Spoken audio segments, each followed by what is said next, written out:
200 personnes, je crois que c'est suffisant. Si chacun arrive à partager, au moins, on peut sauver des vies. Continuez à partager. On est 1300, c'est très bien. Que sauver des vies, les Ivoiriens, les Congolais, les Camerounais, les Marocains, les Égyptiens, tout ce monde-là. Aujourd'hui, j'interpelle la jeunesse africaine, j'interpelle les jeunes du monde entier, parce que aujourd'hui, il n'y a plus de couleur, il n'y a plus de race, il n'y a plus rien. L'heure est grave. Covid-19, c'est une pathologie qui est en train de battre son record de mort dans tout le monde entier. J'en conviens. Et je respecte tous les décédés, toutes les familles et tout le monde.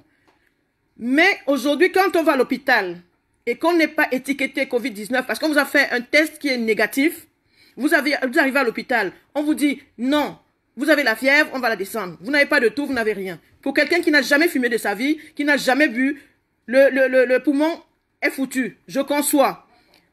Je discute avec mon mari 5 minutes au téléphone, il me dit, chérie, si tu ne me sors pas de cet hôpital, ils vont me tuer. Je dis, mais non, ne t'inquiète pas, ils ne vont pas te tuer. À l'hôpital, on ne tue pas. On essaye toujours de voir. Ne t'inquiète pas, tu as peut-être peur. Il me dit non. Entre ce que j'ai entendu dans cet hôpital, je suis en train de te dire, si tu ne me sors pas dans cet hôpital dans 5 jours, je vais mourir. Je dis non, chérie, ne t'inquiète pas. Le Sabi m'a promis qu'on allait te requinquer, tu allais rentrer à la maison. Ils ont intubé mon mari, ils l'ont ventilé sans me prévenir. Je conçois jusque-là. C'est normal que quand une urgence se présente, qu'on la fasse. Mais la moindre des choses, c'est de rappeler la famille derrière et leur dire, votre mari, la situation s'est aggravée, on l'a intubé, on l'a ventilé. Mon mari est intubé, ventilé, pendant 2 jours, personne n'est au courant. Je ne suis pas au courant et tout. J'appelle, je leur dis, mais je n'arrive pas à voir mon mari sur son téléphone portable. On me dit, mais non, il ne peut pas parler, il est intubé. Hein? On intube quelqu'un sans prévenir sa famille, mais c'est quoi ce délire? Mais on est où là? Jusque-là, j'accepte. Mon mari a appelé ma petite sœur avant qu'on l'intube, en lui disant, venez me sortir dans cet hôpital. Je vous dis de venir me sortir dans cet hôpital. En fait, le fait qu'il nous a appelés au téléphone les agaçait parce que en réanimation, ils ne voulaient pas avoir quelqu'un avec un téléphone portable. Ils ont pris le téléphone. Ils l'ont intubé, ils l'ont ventilé. Jusque-là, je suis entièrement d'accord. Parce que si une situation se dégrade, il faut qu'on intube. Samedi, j'appelle l'hôpital. On me dit, non, votre mari a été intubé et tout. C'est dommage si on ne vous a pas appelé et tout. Je dis, mais vous l'avez intubé quand? On me dit, le réa me dit, non, il est entré ce matin et tout. Je dis, mais vous blaguez là? Mon mari est à l'hôpital depuis mercredi. Vous me dites qu'il est entré ce matin, mais on ne doit pas parler de la même personne. Il me dit, non, il est entré ce matin. Je dis, mais monsieur, excusez-moi, c'est moi qui ai appelé le 15. Et puis, c'est le 15 de mon hôpital dans lequel je travaille. Le personnel qui est venu chercher mon mari à la maison me connaît très bien. Ils m'ont dit, non, on ne va pas vous amener votre mari à l'hôpital là-bas parce qu'il y a beaucoup de Covid. On va l'amener dans un petit hôpital de banlieue où ils vont prendre soin de lui. C'est ce que le médecin du SAMU de Mondor à l'hôpital où je travaille, il m'a promis, il m'a dit, ne t'inquiète pas, je te le mets à côté, tu pourras le voir, ils vont te le requinquer, d'ici la fin de la semaine, il rentre à la maison. Alors, on intube mon mari parce que ça s'est aggravé. Mais de qu'est-ce qui s'est aggravé? Quelqu'un qui discutait au téléphone, le seul problème, c'est qu'il avait faim, il avait soif. Jusque-là, ça va. On ne donne pas à boire ni à manger, rien, parce qu'on ne sait pas comment ça se passe. Je conçois. Maintenant, on intube, on n'appelle pas sa famille. Je suis d'accord.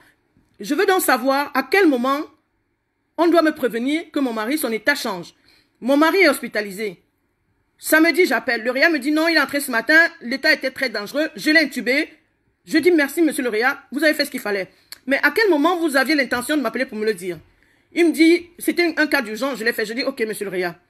Mais l'état de mon mari est comment? Il me dit non, il est stable. S'il continue comme ça, d'ici la fin de la semaine prochaine, je vais le sortir parce que l'état est stable. Ok. Dimanche, je rappelle l'hôpital. Mon mari va comment? Oh, l'état est stable. Lundi, j'appelle. Déjà, j'ai entendu l'infirmier qui n'était pas tout à fait... Il se passait quelque chose parce que l'infirmier m'a dit, il n'est ni stable, ni pas stable. J'ai dit, mais ça veut dire quoi en français? Je veux des mots exacts parce que moi, je suis aussi du corps médical. Quand vous dites pas ou pas bien, ça veut dire quoi exactement? L'infirmier me dit non, je ne saurais pas vous dire, mais il n'est ni bon, ni pas bon. Je dis, est-ce que je peux avoir un réa? Il me dit, je vais chercher un réa. Il a cherché le réa. Il n'a pas trouvé le réa. Il est revenu vers moi. Il m'a dit, j'ai pas vu le réa. Je lui ai dit, ok, je vous laisse le numéro de téléphone. Demandez au réa de m'appeler aujourd'hui. Je ne veux pas l'avoir demain. Je veux savoir ce que veut dire bon ou pas bon. Le réa ne m'a pas appelé dimanche. J'ai rappelé lundi. Comment va mon mari? Oh, votre mari, il est ni bon ni pas bon. Est-ce que je peux avoir le réa? Oui, on lui a donné votre numéro hier, mais il n'a pas eu le temps de vous appeler. Ok. J'attends toute la journée. De toute façon, on est en confinement, personne ne sort. Il faut que j'aie le réa au téléphone. Le Réa ne m'a pas appelé toute la journée de lundi. Mardi matin, je rappelle en disant, mais il me faut un Réa pour savoir comment va mon mari. On me dit, non, votre mari, est-ce que vous n'avez pas eu quelqu'un? Je dis, mais ça veut dire quoi? Vous n'avez pas eu quelqu'un? Comment? Je dis à l'infirmière, mais je comprends pas. Il fallait que j'ai quelqu'un au téléphone, mais j'ai appelé depuis dimanche. J'attends l'appel d'un Réa, je n'ai eu personne. Elle me dit non, c'est pas normal. Attendez, je vais vous chercher un Réa. Elle est partie, elle a cherché un Réa. Dans tout l'hôpital, elle n'a pas trouvé le Réa, alors que c'est une petite réanimation. C'est un petit hôpital, cet hôpital privé. Elle revient, me dit, j'ai pas vu le Réa, mais laissez-moi le numéro. Je dis, ça fait 3 fois que je vous laisse un numéro. Je sais pas ce qu'il faut. Qu'est-ce qu'il faut que je fasse pour que le Réa me rappelle? Le Réa me rappelle 4 heures après. Oh oui, Madame Ekoutou, les nouvelles ne sont pas très bonnes. Votre mari, son corps est en train de jouer au yo-yo. Il bradicade, il tardicade, il bradicade, il... Je dis, mais oh, on va s'arrêter là. Monsieur, est-ce que vous pouvez m'expliquer exactement ce qui se passe? Mon mari a quoi exactement? Non, le cœur de votre mari, je sais pas, j'ai tout fait, j'ai tout, médicalement, j'ai tout essayé. Je dis, mais au fait, il a quoi? Il me dit au jour d'aujourd'hui, je ne peux pas vous dire ce qu'il a. Son poumon était infecté. Je dis, mais il ne peut pas avoir un poumon infecté. Il n'a jamais toussé, il n'a jamais eu un rhume. Je l'ai envoyé à l'hôpital pour un mal de tête. Comment est-ce que mon mari qui ne fume pas, qui ne boit pas, se retrouve avec un poumon foutu? Jusque-là, j'accepte. C'est pas grave. Mais le cœur, son cœur est en train de s'exciter. Pourquoi? Il me dit, je sais pas, j'ai fait tout ce qu'il y avait à mon niveau. Il était 15 heures. J'ai raccroché mon téléphone. J'ai rappelé le Réa. Je lui ai dit, monsieur le Réa, excusez-moi. Tout à l'heure, on a discuté, mais il y a un truc qui me... Vous avez intubé mon mari, alors qu'il avait faim et soif, sans que personne me dise ce qui se passe à l'hôpital. Aujourd'hui, mon mari, son état s'est aggravé. Ça fait 3 fois que j'essaie de vous joindre depuis dimanche. Je n'arrive pas à vous joindre. Vous venez mardi me dire que l'état s'est aggravé et que vous avez tout fait au niveau médical. Mais si à votre niveau, vous avez tout fait et que vous n'arrivez pas, pourquoi vous n'avez pas fait appel à un autre hôpital? Il faut passer la main. Et tout. Il me dit, mais oui, c'est pas comme ça, on n'a pas que ça à faire et tout. Je dis, ok, très bien. Bon, monsieur le Réa, je vous laisse mon mari pour la nuit. On va voir ce qui se passe. Il me dit, non, ne vous inquiétez pas. De toute façon, on va voir ce qui se passe. Le Réa me dit, d'ailleurs, je ne l'ai pas eu. On dit que mon mari, la nuit, a été comme la nuit au musée. J'espère que tout le monde a vu le film La nuit au musée. C'est la nuit où tous les corps sortent des tombes et tout ça. C'était cette nuit-là à l'hôpital. Dont le Réa dit que ça sonnait dans tous les sens. Je me suis calmée, je lui ai posé la question, monsieur le Réa. Je veux bien que vous ayez eu la pire des nuits. Mais vous avez eu combien de décès? Il me dit un seul. Je dis, mais de qui? Mais monsieur Ekoutou, mais il a quoi? Il me dit le crise cardiaque. Mais finalement, il est mort de quoi exactement? Il avait le Covid, il avait la crise cardiaque, mais il avait quoi? Alors le Réa m'appelle à 8 heures du matin, alors que mon mari, soi-disant, est décédé à 3 heures. Et là, j'ai le certificat de décès. C'est marqué 2h30. Alors, de qui se moque-t-on? Le Réa me dit, je ne pouvais pas vous appeler la nuit parce que je trouve ça inadmissible. Vous êtes seul dans la maison, de vous appeler pour vous dire, de toute façon, ça n'a rien changé. Il est à la morgue. Je dis, mais monsieur, mais vous avez un toupet? Normalement, mon mari meurt à 3 heures du matin. Vous décidez de ne rien me dire parce que je suis seul dans la maison et vous m'appelez à 8 heures du matin. Mais quel est l'intérêt? Puisque vous avez commencé, vous avez pris ce que vous aviez besoin sur lui, mais finissez seulement. Pourquoi vous m'appelez?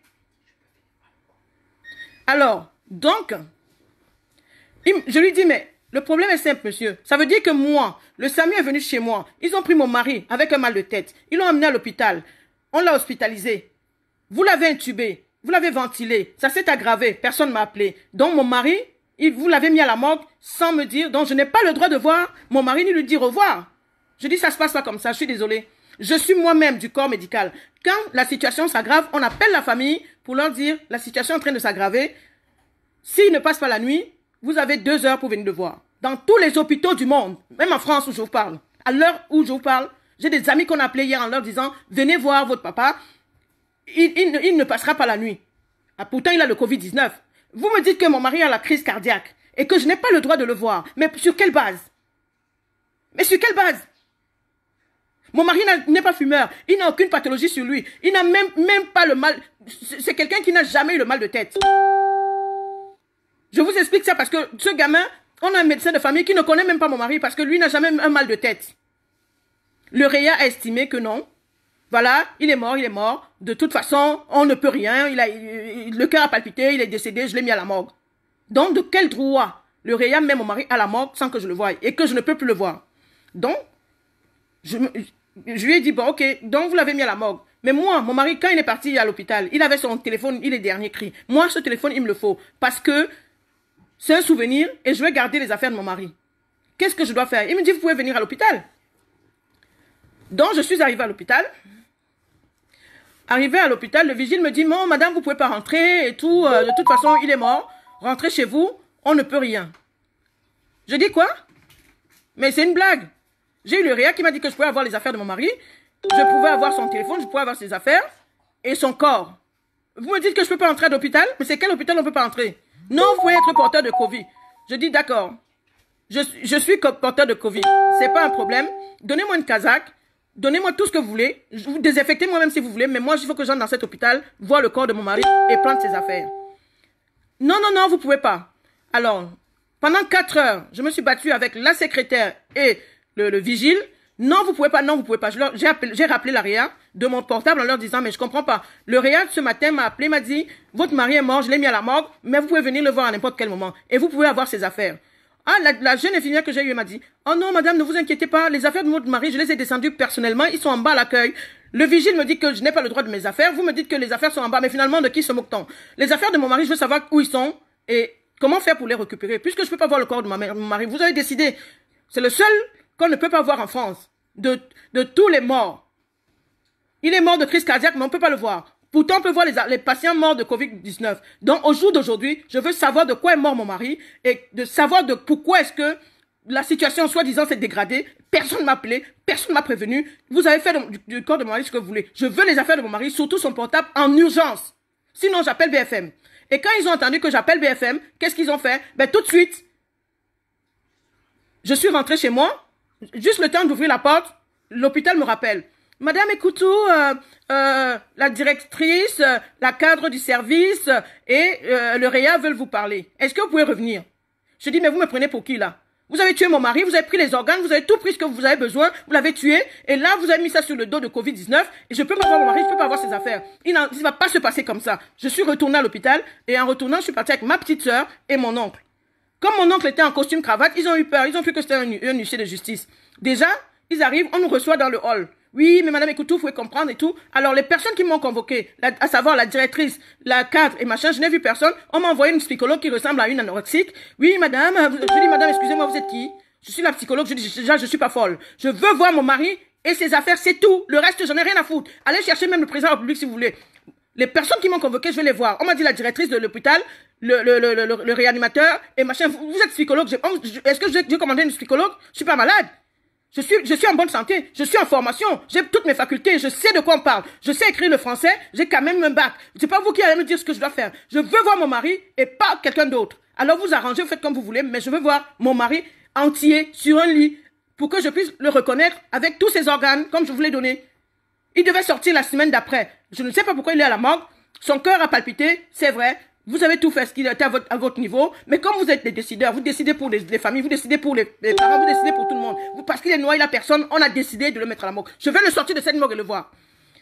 Non, madame, vous comprenez pas et tout. Je suis psychologue, machin. On va vous accompagner dans le processus du deuil. Vous pouvez pas voir votre mari, machin. Je dis, écoutez-moi, madame. Avant que je m'énerve, vous dégagez. Elle me dit non, je vais aller... Bon, on va vous chercher un médecin qui va vous calmer parce que je dis, mais je ne comprends pas. On m'a fait appeler en me disant que le réanimateur arrive, il veut vous voir, la cadre du service et machin. Je n'ai vu aucun des trois. J'ai vu la psychologue, un médecin. Est-ce que je... J'ai vu la psychologue, un médecin et tout. Après, ils me disent, oui, mais on peut aller vous faire une photo de votre mari et vous me montrer. Je dis, pardon? Je vous ai envoyé mon mari à l'hôpital. Je vais le voir sur photo. Pour me montrer, sur un lit à la morgue, dans un tiroir, en photo. Mais de qui se moque-t-on? Quel est le français qu'on a montré, qu'on a envoyé une photo à sa famille en disant que votre parent est mort, voilà sa photo, on ne peut pas vous montrer le corps. Je veux voir mon mari. Quelle que soit la maladie qu'il a, je vais mourir de cette maladie. On n'est que deux, on est des jumeaux. Je veux voir ce qui se passe en France aujourd'hui. Alors, ils ont essayé de me calmer. J'ai dit non, je ne me calme pas. Je veux voir mon mari. Moi, je m'en fous du reste. Qu'il est quoi comme maladie, aujourd'hui, on va partir tous les deux. Donc, à force de nous malmener, ma petite soeur leur demande, mais je comprends pas. Vous dites qu'il avait la crise cardiaque, mais ça, la crise cardiaque, oui. Le cœur s'emballait, ça a commencé quand? Oui, ça commence, ça s'arrête et machin. Mais pourquoi, quand ça s'est arrêté la première fois, vous n'avez pas appelé son épouse? Oui, mais madame, on n'a pas que ça à faire, on avait beaucoup de patients qui... Ok, très bien. Mais quand il est décédé, pourquoi vous n'avez pas appelé son épouse? Oui, mais madame, parce qu'elle était seule et tout. Mais donc, ça veut dire que cette femme-là, elle n'a personne en France qui peut venir l'assister pendant que vous êtes en train de tuer son mari? Alors, ils ont décidé, comme je sais très bien ce qu'ils ont fait, puisque mon mari, c'était un vaillant, un footballeur, il n'avait aucune pathologie sur lui, ils ont pris ce qui était nécessaire pour lui et ils l'ont tué. Au jour d'aujourd'hui, je vous confirme qu'ils ont tué mon mari parce que le RIA m'a dit, votre mari est mort à 3 h du matin, voilà un certificat de décès en France qui n'a ni la cause de décès et 2 h 30 du matin. Vous avez déjà vu ça où? C'est moi qui exige à l'hôpital de me mettre un cachet. J'ai un certificat de décès. J'ai un certificat de décès avec une signature de médecin sans cachet, sans cause de décès. Alors, je veux bien savoir, vous tous. Et c'est marqué dessus, OK pour don d'organes. Alors, même quand on donne des organes, la moindre des choses, c'est de demander à la famille. Je sais que c'est... Mon mari, ça ne m'aurait pas dérangé de donner les organes si j'étais au courant de ce qu'il avait comme pathologie. Mais est-ce qu'on enlève les organes sur un Covid-19? Ça veut dire qu'on se moque de moi. Parce que quand quelqu'un a le Covid, tous ses organes sont foutus, puisqu'ils sont, ils sont contaminés. Mais pourquoi est-ce que lui, sur son certificat de décès, il y a don d'organes? Mais il a donné de quels organes alors qu'il était en Covid-19? Je veux savoir de quoi est mort mon mari. Je veux voir mon mari en entier, Covid ou pas Covid, j'en ai rien à foutre. Je vais dans le même cercueil que lui, contaminé ou pas, j'en ai ras le cul. Mon mari, je veux qu'on me le montre. On m'a envoyé, on m'a permis d'aller à la morgue, mais juste faire la photo et on m'a donné la nuque de mon mari. Alors, si on vous permet de rentrer dans une chambre mortuaire, c'est pour voir, pour faire une reconnaissance de décédé. Mon mari, je vais faire sa reconnaissance, je ne le reconnais même pas, puisque je n'ai que la nuque. La cadre se met en face, moi l'épouse, on me donne la tête, le gars emballé dans les draps blancs, quelqu'un qui meurt de Covid en France, est dans les draps, il fait quoi dans les draps? Pendant que les autres, les malades sont dans les housses. Mais de qui se moque-t-on? Et quelqu'un qui a une crise cardiaque, il est sur le ventre. Mais il est sur le ventre pourquoi? S'il a une crise cardiaque. Ils l'ont réanimé. Ils ont fait tout ce qui était à leur pouvoir. Il est sur le ventre. Je veux savoir pourquoi il est sur le ventre. Je veux avoir les 2 reins de mon mari entier. Je veux avoir tous ses organes entiers. Je veux qu'on me donne mon mari avec Covid ou sans Covid. On m'a donné le numéro des pompes funèbres qui ne répondent pas. Ça veut dire quoi? Ça veut dire que non seulement mon mari, je n'ai vu que son visage. Ils veulent l'incinérer sans que j'assiste. Parce qu'ils savent ce qu'ils ont fait sur le corps et tout. Au jour d'aujourd'hui, je veux le corps de mon mari en entier avec Covid ou sans Covid. Je n'ai rien à cirer. C'est moi qui vais l'enterrer où je veux. Et ça, j'exige. Et après mon direct, je vais appeler au ministère de la Santé. Je vais appeler la présidence aujourd'hui. Je veux le corps de mon mari. Il ne sera pas incinéré en France. Il sera incinéré au Cameroun. Et je veux le voir en entier. Il faut qu'on le sorte, qu'on me fasse une autopsie claire et nette. Et qu'on me donne son dossier médical avec tout ce qu'il a eu. Les avancements, les retards, pourquoi et toutes les questions que j'ai, je veux des réponses. Cet hôpital, je vais vous la publier. C'est l'hôpital. J'ai fait des photos hier. J'ai fait des photos comment est-ce que le vigile m'a mis dehors. J'ai fait les photos comment j'ai tout enregistré, la conversation avec le personnel. Et la directrice vient après me dire, mais madame, écoutez, on vous comprend, hein, ne vous inquiétez pas, on vous comprend. Mais vous comprenez que avec cet état de crise, on peut pas appeler tout le monde et tout. Je dis, mais on peut pas appeler tout le monde, je comprends. Mais vous avez eu combien de décès? Un décès, on peut pas appeler tout le monde. Mais si vous aviez 10 décès, on allait faire comment? Je veux faire mon deuil. Alors, j'ai pris mon avocat. On a saisi le corps. Il me faut ce corps-là. Donc, partagez pour tous ceux qui avaient des patients dans les hôpitaux, que ça ne se passe plus avec ces patients comme ça. Parce que même quand vous arrivez avec le mal de ventre, on vous met en Covid-19. Même quand vous arrivez avec le mal de tête, on vous met en Covid-19. C'est facile. C'est trop facile pour prendre les organes des gens, les dilapider, parce que personne ne va rien dire. Non, parce que, non, mais madame, vous êtes seule. Mais qu'est-ce qu'il sait que je suis seule? Il n'est jamais venu chez moi. Il ne sait pas qui je suis. Est-ce qu'il sait si j'ai des enfants? Est-ce qu'il sait si j'ai une famille? Mais j'ai une famille de 60 personnes en France. Un petit réanimateur de merde. Il décide de me dire si mon mari, si je dois voir mon mari ou pas. Mais je vais le démonter celui-là. Il est terminé à partir d'aujourd'hui. Je vais mettre mes 2 genoux par terre. Je vais lui montrer que je suis une femme. Cet hôpital, s'il ne ferme pas, c'est que ce n'est pas moi. Ça, je le fais pour les autres qui sont vivants. Il est hors de question que quelqu'un d'autre subisse ça, c'est terminé en France. Je sais que vous voulez les organes des jeunes blacks. Comme on ne meurt pas de Covid, vous avez décidé de nous tuer. Mais vous n'allez pas tous nous tuer. Vous allez tuer une partie, mais vous ne tuerez pas tout le monde. Alors, mon direct, c'est pour tous ceux qui ont des familles dans les hôpitaux. Prenez garde. Appelez tous les jours. Emmerdez-les. Faites ce que vous voulez. Mais ne laissez pas vos familles là-bas parce qu'ils pensent qu'on est seul et que personne ne dira rien. On peut prendre le sang comme on veut. On prend les organes comme on veut. On fait ce qu'on veut de vous. Mais moi, j'ai dit, c'est terminé. Terminé. Alors, mon avocat est en train de faire saisir le corps pour faire l'autopsie. Que tout le monde sache de quoi est mort mon mari. Parce qu'il n'avait aucun Covid. Les patients morts de Covid sont dans les housses. Mon mari est dans les draps. Il n'a pas à être dans les draps. Et si on lui met dans les housses, alors que je l'ai vu hier dans les draps, je vais m'énerver. La directrice de l'hôpital m'a donné le numéro de pompe funèbre. Elle me donne le numéro de pompe funèbre qui n'existe pas. Ça veut dire quoi? Ça veut dire qu'ils ont tout organisé. Ils vont l'incinérer sans que je sois au courant. Il est hors de question que mon mari sorte de cet hôpital sans que je sois au courant. Je préfère payer une morgue privée, mais que ce corps va être incinéré. Je suis révoltée. Là, je ne rigole plus. Je veux que tout le monde partage. Je n'adhère pas à ça. Alors, je suis désolée. Je fais partie du corps médical. J'ai honte parce que moi, mes collègues, j'ai laissé un service où les gens prennent soin des autres. On est une famille. On accompagne les patients. Tout le monde me connaît dans le corps médical. On sait qui je suis. Quand je prends un patient, je l'accompagne jusqu'au dernier jour. Et quand la famille vient, on l'accompagne dans le processus de deuil. On a des psychologues dans notre hôpital. On a tout. On est des êtres humains. On accompagne des êtres humains. Des êtres humains. On m'a traité hier à l'hôpital comme si j'étais une merde. Le vigile me dit, madame, vous ne pouvez pas rentrer, il y a le Covid-19. Je sais que j'ai le Covid-19. Je le fabrique, je le vends. Mais moi, ce que si vous n'avez pas pris mon mari, s'il n'était pas décédé, je ne serais pas venu là. Si le réa m'avait appelé à 2 h du matin me disant, madame, votre mari est malade, je crois que j'aurais trouvé, ne serait-ce que... Alors, arrêtez de m'appeler pendant que je parle. C'est dur à la fin. Alors, donc, je suis en train d'interpeller tout le monde. Vous tous qui avez des parents à l'hôpital, ne les laissez pas seuls. Appelez, emmerdez, sachez ce qui se passe. Parce que c'est trop facile. Il y a des hôpitaux où le personnel conscient appelle les patients. J'ai une amie, son mari à l'hôpital. C'est le médecin qui appelle tous les jours pour savoir comment va la femme. Ne vous inquiétez pas, votre mari va ceci, votre mari ça va cela. Alors moi, j'ai eu la malchance d'avoir un réanimateur qui lui...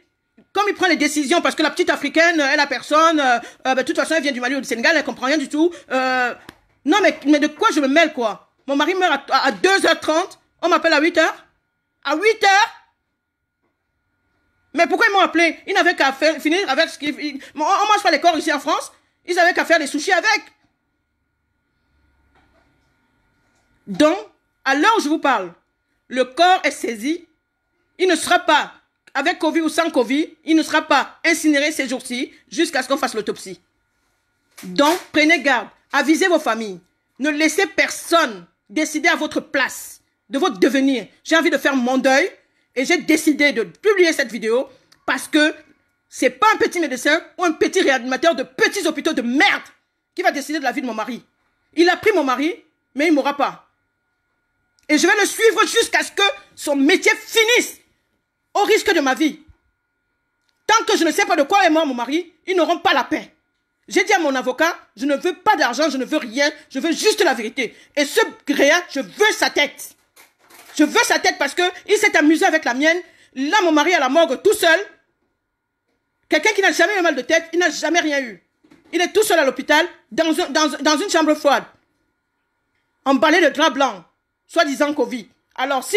Pour tous ceux qui publient et tout, qui sont dans des hôpitaux, il y a des aides-soignantes, il y a des médecins, il y a des infirmières. J'ai des amis partout. Vous voyez comment on emballe les corps de Covid. Le mien est dans un drap et je ne peux même pas. On me dit ne touchez pas madame, ne touchez pas madame. Mais laissez-moi au moins faire mon deuil, merde. On m'interdit de voir mon mari vivant, on m'interdit de le voir mort. C'est quoi ce délire? Eux-mêmes ne sont pas protégés. Ça veut dire que ce n'est pas un malade de Covid. Mais qu'est-ce qui se passe? Je veux faire mon deuil. Je veux savoir de quoi est mort mon mari. Je veux qu'on me dise, viens, va là ton mari, qu'on me remette tout. Qu'est-ce qui se passe? Il a fait quoi? Mon mari ne savait même pas s'énerver contre quelqu'un. Hein? Aujourd'hui, je suis toute seule. Non, je ne suis pas seule. J'ai une grande famille. Et comme ils pensent que je suis démunie, parce que je n'ai pas le moyen, c'est pas que je n'ai pas de moyens. J'ai autant de personnes qui sont capables. J'ai des avocats, j'ai des juges, j'ai tout. Qui sont capables de tenir tête aussi. Donc c'est pour vous autres. Le mien est déjà à la morgue. C'est pour vous. Ne laissez pas quelqu'un décider à votre place. Et c'est terminé, terminé, terminé. On a trop décidé à notre place. Maintenant, c'est fini. Le mien à la morgue, il ne se verra plus. Mais prenez garde, appelez vos familles, demandez, imposez, suppliez-leur, comme vous dites ce qui se passe. Qu'on ne mette pas tout le monde sur le Covid. Et je vais mettre l'hôpital sur Facebook. Et je vais mettre toutes les conversations pour que vous puissiez voir ce qui se passe. C'est l'hôpital Paul Desgines à Champigny. Toutes les personnes que j'ai rencontrées hier dans cet hôpital m'ont dit « Oh, ma pauvre chérie, si tu nous avais dit que ton mari était là, on t'aurait dit de l'enlever. C'est pas un hôpital. » Même le scandale des aspirateurs, des aspirations, vous avez vu ça à la télé tous. Ben, c'est dans cet hôpital de merde. Moi, croyant que c'était un hôpital privé, je leur ai vendu mon mari en gros. Je me suis dit non, je travaille à l'hôpital public, il y a trop de Covid, si on mélange les patients, il va sortir avec un Covid. Moi, j'ai pris mon mari, je suis allé leur donner là-bas tranquillement, ils avaient quelqu'un en attente de rein, ben, ils ont pris ce qu'il fallait. Ils ont pris ce qu'il fallait. Parce que je n'ai pas pu voir mon mari, je ne sais pas de quoi il est mort. On me dit crise cardiaque, sur le certificat de décès. J'ai fait les certificats de décès autant dans ma vie. J'ai fait la réelle, j'ai fait la diabéto, j'ai fait l'onco, où les gens meurent tous les jours. Le certificat de décès a toujours une cause de décès. Dans celle de mon mari, un petit blédard de quartier là, un petit noir là qui ne vaut rien du tout, sa vie ne vaut même pas 10 balles. Ben, le certificat de décès n'a même pas de quoi il est mort. Mais il est mort de quoi celui-là? Mais non, il est mort à 2h30, ben, on a appelé sa femme à 8h, c'est pas grave. Ben, il a la morgue, on va l'enterrer, on va l'incinérer. On lui a donné un faux numéro, c'est pas grave. Comme ça, on va lui dire qu'on l'a appelé plusieurs fois, il n'a pas répondu. On était obligé d'enterrer son mari parce qu'il était en Covid. Mais de quoi se moque-t-on? Ben, de qui se moque-t-on? L'avocat a saisi, j'ai porté plainte. L'avocat a saisi l'hôpital. Le corps ne peut être incinéré, que ce soit Covid ou pas Covid, il ne sera pas incinéré, il faut qu'on fasse l'autopsie. Mais je vais vous l'amener, Soraya. Je l'aurai, lui, je l'aurai. D'ici demain, il va me dire 6 mois. Rose Ninga, épouse Ekoutou. Mon mari à la morgue, lui, il est dehors. Comme il s'est amusé, parce que je n'avais personne, je vais lui montrer que j'ai quelqu'un. Il va démissionner de son poste lui-même. S'il ne démissionne pas de son poste, c'est que je ne suis pas la fille de Dieu Tout-Puissant. Je vais lui montrer que les liens noirs et noirs. Vous ne décidez pas à la place des noirs. Vous êtes qui? Vous êtes qui? Comme maintenant, tout le monde peut se permettre de prendre les décisions. Même les décisions de la vie. Qui s'est donné de la vie là dehors? J'applaudis tous les soirs sur mon balcon. Mais j'applaudis quoi? Mais j'applaudis les vrais soignants. Ceux qui sont dévoués. Mais pas les inhumains. On parle de la médecine américaine. Aux États-Unis, on ne tue pas les gens pour avoir des organes. Quelqu'un doit être conscient pour donner ses organes. Hein? Quelqu'un doit être conscient pour donner ses organes. Parce que la première case qu'ils ont bien vue, c'est qu'il acceptait de donner ses organes. Mais quelqu'un qui a le Covid-19, mais on fait quoi avec ses organes, au fait? Non, mais je rêve. Dans cet hôpital-là, je vais vous mettre ça. C'est l'hôpital privé de Champigny, Paul Desgines. À la base, c'est un hôpital qui soigne les mains. Je ne sais pas comment ça s'est passé pour que mon mari, avec sa fièvre, qui se retrouve là-bas. Non, mais je rêve. Mais non, madame, je ne pouvais pas vous appeler à 3h du matin parce que j'ai estimé que de toute façon, ça n'allait rien changer. Ah bon? Ça n'allait rien changer. Mais maintenant, je ne peux pas voir mon mari. Au moins, je l'aurais tourné, je l'aurais regardé, j'aurais vu ce qui se passait. Quelqu'un qui est mort de crise cardiaque, il est sur le ventre. Mais de qui se moque-t-on? Quand on est en crise, on n'est pas assis, on n'a pas les mains sur la poitrine. C'est terminé, ça. C'est terminé, terminé. Appelez vos familles. Suivez-les. Parce que quand on appelle le SAMU maintenant, c'est Covid-19. Non, Covid n'a pas tué tout le monde. Covid ne tue pas tout le monde. Et tous ceux qui sont hospitalisés ne sont pas en Covid. On ne va pas étiqueter tout le monde en Covid. Mais même quand vous voulez tuer les gens, mais faites au moins semblant. On l'aurait mis dans une housse. J'aurais compris que oui, le pauvre, il est entré à l'hôpital, il a contracté le Covid là-bas. Mais non, il n'a pas contracté le Covid puisqu'il n'est pas dans une housse. Quand on met des morts dans les draps blancs et que vous arrivez avec votre tenue de ville, parce que vous avez mis un masque et machin, et vous me dites qu'il est contagieux. Il est contagieux. Il est contagieux de quoi? De la crise cardiaque? Non, mais je rêve. Je veux la tête de ce monsieur. Partagez ça pour vos familles. Le mien est déjà parti. Il ne reviendra plus.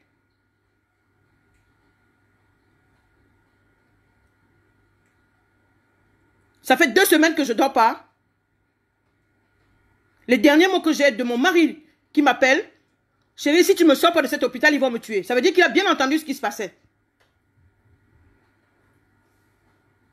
Il a bien entendu. Pourquoi est-ce que quand l'infirmier qui a dû comprendre mon mari me dit, ils vont me tuer. Pourquoi on l'a intubé après?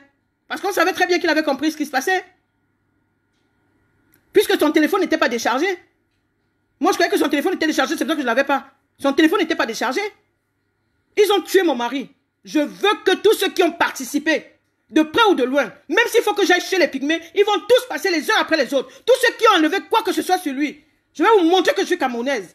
Et là, je ne rigole plus. Tous ceux qui ont participé à enlever quelle que soit la chose sur mon mari vont passer un par un. J'ai dit ça hier au jeune cadre. Il me dit, ah bon madame, mais pourquoi vous dites ça? Je dis parce que je sais que vous avez enlevé des choses. Mais pourquoi vous avez peur? Si vous n'avez pas participé, n'ayez pas peur. Mais si vous avez participé, vous allez tout y passer. Parce qu'il ne partira pas seul, le pauvre. Ben oui, c'est pour ça que je veux son corps. Parce que je vais faire des choses dessus. Personne, tous ceux qui ont participé vont partir avec lui. De près ou de loin. Il y en a marre. Vous allez bouffer d'autres, mais pas le mien. Je vais devenir folle. Je vais marcher nue. Jusqu'à ce que j'ai la tête de celui qui a tué mon mari. Et tous ceux qui ont participé, infirmiers, aides-soignants, tous ceux qui ont compris, ils étaient au courant et n'ont pas parlé, ils vont passer dedans avec leur famille. Je n'ai rien à cirer. La même douleur que j'ai aujourd'hui, je suis en train de péter les plombs. La même douleur, vous l'aurez. Tous ceux qui ont participé à l'hôpital Paul Desgines, que ce soit la directrice, que ce soit le réa, c'était une erreur médicale et que vous ne m'avez pas appelé pour me dire, vous allez tous y passer. Donc, je vous ai averti, tout le monde est averti. Mon mari est à la morgue, ils sont en train de s'amuser avec moi, je ne peux pas le voir, je ne peux voir que sa tête, j'accepte. Mais si c'était une erreur médicale, ou s'ils ont enlevé des organes sur mon mari, vous allez entendre, je leur donne 1 mois. 1 mois. Ce qui va se passer à Paul Desgines, on ne l'aura jamais entendu en France. Parce que là, je vais devenir folle. Je vais partir avec mon mari. Mais, avant de partir, tous ces gens-là vont perdre leur poste. Et ils verront dans leur famille comment ça fait mal de perdre quelqu'un.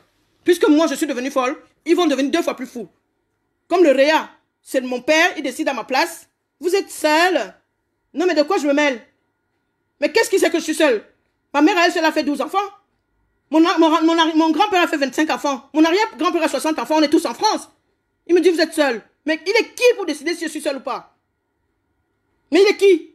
Un petit réanimateur de merde. Tout ce qu'il a pris sur mon mari, il va me restituer tout ça.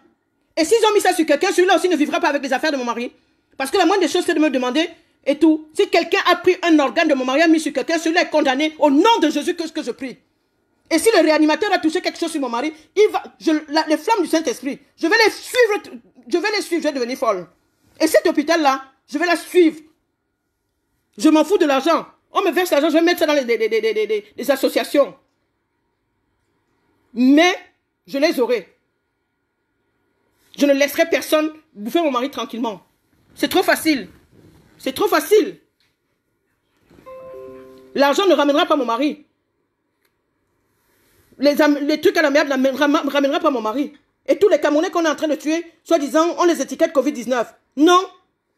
Mon coup de gueule, c'est que ça s'arrête. Les organes qu'ils ont enlevés, je les veux. Je veux mon mari entier.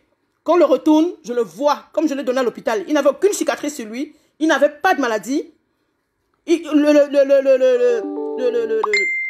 médecin qui m'a pris mon mari à la maison m'a dit, je vous le ramène. On va vous le requinquer, je vous le ramène.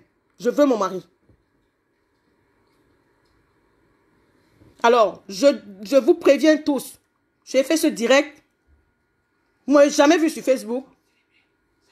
C'est pour sensibiliser toutes les personnes qui ont des parents à l'hôpital, toutes les personnes qui ont perdu quelqu'un. Ne dormez pas, ne dormez pas. C'est trop facile. Covid n'a tué personne. Covid a tué beaucoup de mes patients. Covid a tué beaucoup de mes amis. Covid continue à prendre des gens. Mais ne mettons pas tout le monde sur Covid. Parce que mon mari n'est pas atteint de Covid. Il n'avait pas. Puisque je ne l'ai pas. Quand on nous a fait le test, il était négatif. Et la crise cardiaque dont on parle. Mais si Covid a pris la crise cardiaque, mais pourquoi est-ce qu'on ne pouvait pas le laisser, me laisser voir son corps entier? C'est une crise cardiaque. Moi, si j'ai un malaise, je suis obligé d'être assise ou sur le dos. Mais pourquoi il est sur le ventre? Je veux qu'on m'explique pourquoi il est sur le ventre. Alors qu'il était en crise cardiaque.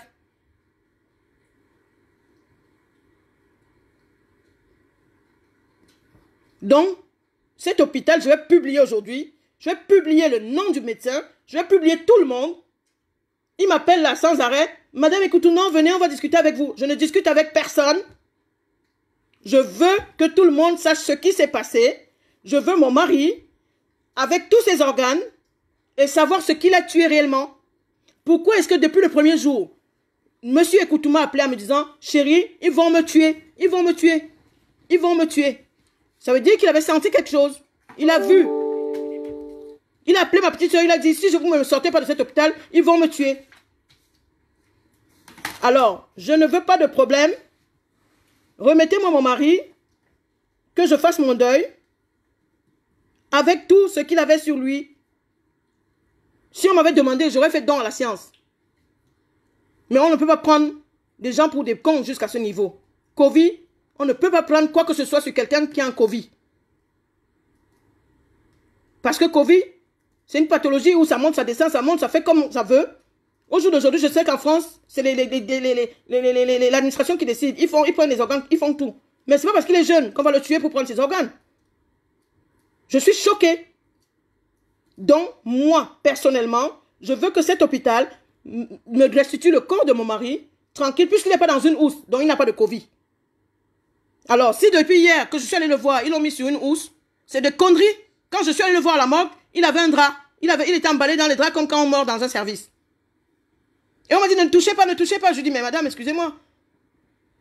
C'est mon mari, vous êtes en face, moi je suis derrière. Mais comment voulez-vous que je filme la nuque de mon mari pour envoyer à sa famille? Mais ils vont rien comprendre. Moi-même, je suis en train de voir, je ne le reconnais pas. J'ai jamais vu mon mari avec la barbe.